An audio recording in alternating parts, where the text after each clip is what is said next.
बिस्मिल्लाहिर्रहमानिर्रहीम। लाखों दरूद पाक हज़रत मोहम्मद सल्लल्लाहु अलैहि वसल्लम और आप सल्लल्लाहु अलैहि वसल्लम की आल पर।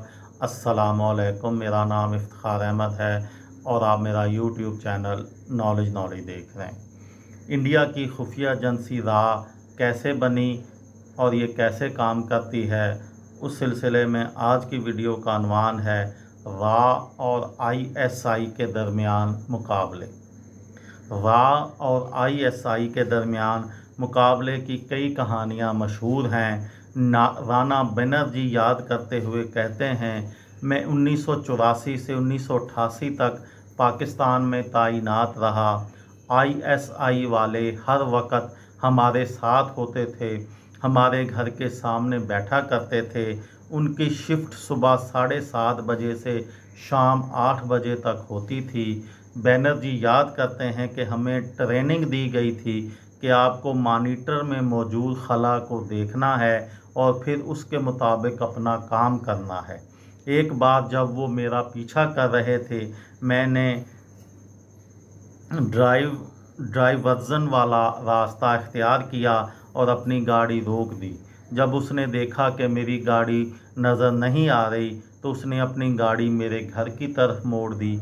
मैं वहाँ नहीं था।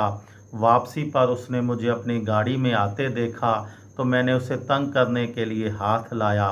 इस पर वो बहुत हंसा।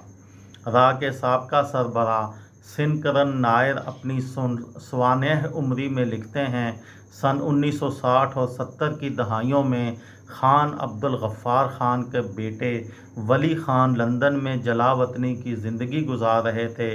वो भुट्टो के सख्त मुखालफ थे और भुट्टो पाकिस्तान के नए वज़ीर आज़म बने थे।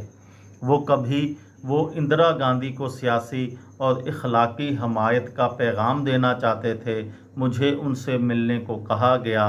नायर लिखते हैं, ये मुलाकात किसी और मुल्क में होनी थी क्योंकि लंदन में पाकिस्तानी सफारत खाना भी उन पर नज़र रखे हुए था।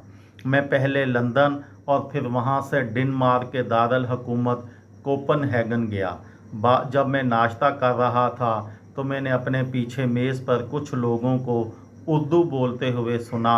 मुझे शुबा था ये लोग ISI के एजेंट हैं।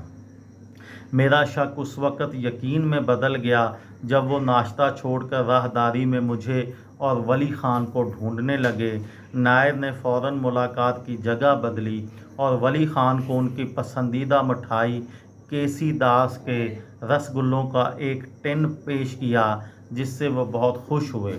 इंडिया वापस आने के बाद नायर ने वली खान का पैगाम वज़ीर आज़म इंदिरा गांधी को दिया।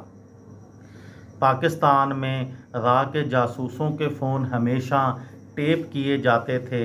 राणा बनर्जी एक और कहानी सुनाते हैं, इस्लामाबाद में हमारा एक वेटर हुआ करता था। वो एंग्लो इंडियन ईसाई था। उसकी ये कमज़ोरी थी कि जब भी वो शराब पेश करता तो पेश करने से पहले चंद घूंट पीता। उसे रोकने के लिए हम कहते थे, पार्टी ख़त्म होने के बाद हम आपको मशरूब देंगे, जैसे आप अपने घर ले जा सकते हैं, लेकिन वो नहीं माना। यही वजह थी कि बनर्जी उन पर नज़र रखे हुए थे। वो लिखते हैं, एक बार मैंने देखा वो अजीब अंदाज में खड़ा है और मेज़ के नीचे पाँव से कुछ खिसका रहा है। मैंने देखा कि ये एक छोटी सी माचिस की डिबिया की तरह है। दरअसल वो खाने के कमरे में हेयरिंग डिवाइस लगा रहा था। मैंने वो आला बंद कर दिया और उसे एक तरफ रख दिया। पार्टी ऐसे चलती रही जैसे कुछ हुआ ही ना हो। अगले दिन हमारे सफ़ीर ने पाकिस्तान की वजारत ख़ारजा से उसकी शिकायत की। ये थी मेरी आज की वीडियो। किसी दोस्त को, किसी भाई को, किसी बहन को फ़ायदा हो तो मुझे दुआओं में याद रखिएगा। दिल दिल पाकिस्तान, जान जान पाकिस्तान। अस्सलामु अलैकुम।